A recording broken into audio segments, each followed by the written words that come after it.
नमस्कार मित्रों, आपका हार्दिक स्वागत है हमारे इस वीडियो में। आज हम जानेंगे कि मृत्यु के बाद आत्मा का सफर कैसा होता है। जाने कितनी होती है रफ्तार। जीवन का अंतिम सत्य मृत्यु है। हमें पता है कि एक दिन सभी को यह शरीर त्याग कर जाना है। एक आत्मा ही है जो अमर है, जो एक शरीर छोड़कर दूसरा शरीर धारण करती है। लेकिन धार्मिक मान्यतानुसार इसके मध्य हमारी मृत्यु के बाद आत्मा यमलोक की ओर चली जाती है। यमलोक नगरी तक आत्मा कैसे पहुंचती है और कैसा होता है ये सफर। आइए आज हम आपके साथ मृत्यु के बाद आत्मा का सफर से जुड़ी कुछ रोचक बातें साझा करते हैं। मृत्यु के बाद व्यक्ति की आत्मा प्रेत रूप में एक दिन में 200 योजन यानी 1600 किलोमीटर चलती है। एक योजन 8 किलोमीटर का होता है।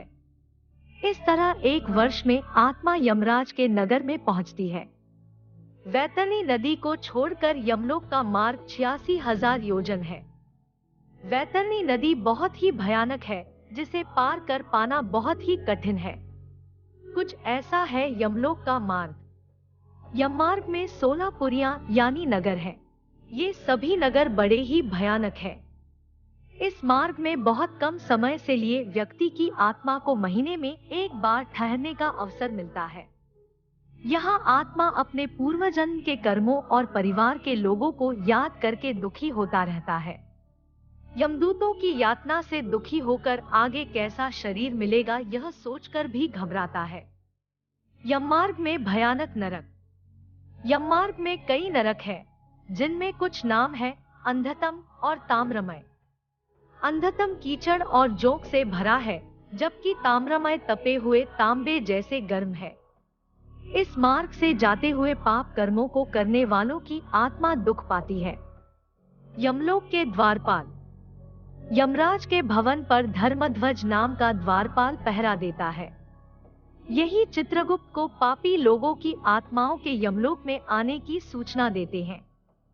यमलोक के द्वार पर 2 भयानक कुत्ते भी पहरा देते हैं, जो पापियों को देखकर लाल आंख किए उनको झपट लेना चाहते हैं।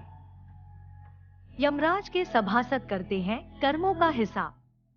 यमराज के दरबार में ब्रह्मा जी के पुत्र श्रवण और उनकी पत्नी श्रवणी निवास करते हैं। श्रवण पुरुषों के सभी कर्मों का लेखा रखते हैं। ये पुरुषों की सभी बातों को दूर से ही सुनकर उनके पाप पुण्य का लेखा जोखा रखते हैं। इनके कहने के अनुसार ही यमराज पुरुषों को उनके कर्मों के अनुसार फल देते हैं। कर्मों का मिलता है फल। श्रवण की पत्नी स्त्रियों के पाप पुण्य को यमराज से बताते हैं। इनकी बातों और सलाह के आधार पर यमराज महिलाओं को उनके कर्मों का फल प्रदान करते हैं। सूर्य, चंद्र, जल, आकाश, मन, दिन रात और धर्म मनुष्य के कर्मों को जानते हैं। यमराज व्यक्ति के कर्मों का हिसाब करते समय इन्हें भी गवाही के लिए बुलाते हैं। मिलता है नया शरीर। कई ऋषि और अश्वमेध यज्ञ के फल से उत्तम लोक में गए राजागण भी यमराज के दरबार में सलाहकार होते हैं।